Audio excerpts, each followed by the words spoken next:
And hey, it's Thursday. It's four o'clock a.m. on my way to the office. Feel really good. Was able to play with my daughter a little bit this morning, feed her. It's a great feeling. I mean, listen, for me, life is not perfect right now, but perfect is not always perfect. If that makes any sense. My daughter was born Saturday at 1:42 a.m.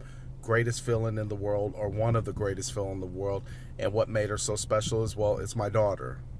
It's my daughter, and that makes it special. So that's a really good thing. And ideally, I would have thought that that would have had me pumped up, ready to come back into my work period or my work day.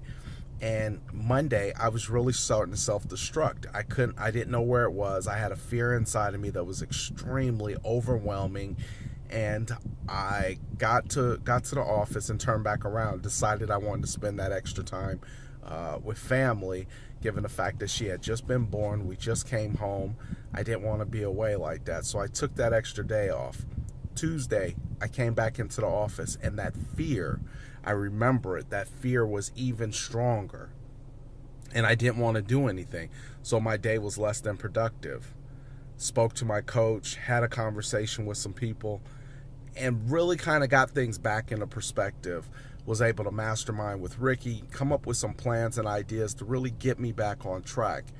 I spoke to somebody really important to me yesterday, and he actually said I may have been suffering from what we like to call, I don't know who actually coined the term, upper limit. I don't know if it's Brian Tracy, or I can't think of who actually said that. But upper limiting basically comes down to this: we have a certain level of happiness that we like to get to, and then we like to stay at, and then we like to get off of. Because ultimately, for a lot of people, including myself, life wasn't always so great. It wasn't always so perfect. And internally, when I'm starting to feel a certain level of happiness above any happiness that I've ever felt before, maybe I do things to set myself up to come back down to reality, to come back down to that level of happiness that was, that I'm comfortable with, because nobody likes to be uncomfortable. Anyways, long story short, I was really going through some rough patches for the last couple days, and it felt like I was getting off track. It felt like I wasn't really paying attention to my schedule. I wasn't doing what I was supposed to be doing to be productive. And fortunately, I had enough tools inside of me to be able to get back on track. And I had enough really great people around me to talk to tell them what I was going through, to explain it to them, and to say, hey, listen, this is how I'm feeling. I feel like I'm getting off track. I feel like I'm going in the opposite direction of where I want to be. And these people would really talk to me, and they'd give me the benefit of their knowledge. My wife, Ricky, I spoke with my mom yesterday. I almost never talk to her about stuff like that, but I needed her perspective as my mom. And she really brought something to light. And it was important that I was able to create these mini mastermind groups with different people by asking them questions and getting feedback on what they felt was the best route to go. And my mom had stressed this. She said, Jermaine, you're just not being focused. You're not being disciplined. I said, yeah, Mom, but I don't like this certain aspect of what I have to do. She says, Jermaine, that may be true, but you learned how to discipline yourself through so many things. You have to exercise that discipline inside of this as well in order to get to where you got to go. And that was so real. Because I'm always talking about how you can discipline yourself to do anything. You can condition yourself to do anything. You can adopt whatever discipline that you want to do or be anything that you want. It resonated loud. I mastermind with my wife again.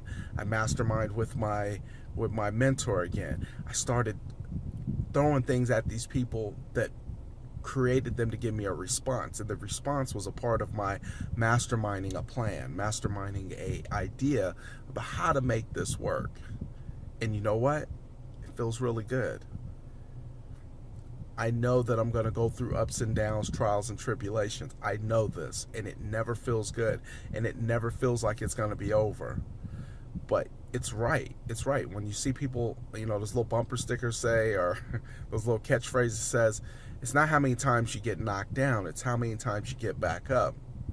You're going to keep getting knocked down. If it's not money that you're getting knocked down from, if it's not a relationship you're getting knocked down from, if it's not business you're getting knocked down from, if it's not a promotion you're getting knocked down from, if it's not physical health that you get knocked down from, it's going to be something knocking you down. But the universal law is the same. It's how you get back up. It's how you use your past experiences. It's how you use your past accomplishments as a motivation to get you back up. When you start thinking about that last time you got knocked down and it seemed like it was over, and then you think, how did I get out of that and come back to this point? So it's a really good thing. I've been getting knocked down, and I'm ready to go into the office and put in the good fight, like Ali would say, greatest of all time. All right, I'm out. It's Thursday. Man, y'all have a blessed day. Peace.